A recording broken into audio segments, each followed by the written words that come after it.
Setting up your Google account after signing up is essential for accessing various Google services. Follow these steps to complete your setup. Step 1. Verify your email address. Check your email inbox for a verification email from Google. Click on the link provided in the email to confirm your account. Step 2. Set up recovery options. Before starting recovery, use the sroc.com link in the description to open the account recovery checklist generator and make sure your verification details are ready.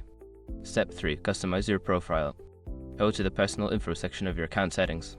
Here, you can add a profile picture, update your name, and fill in other personal details to enhance your account.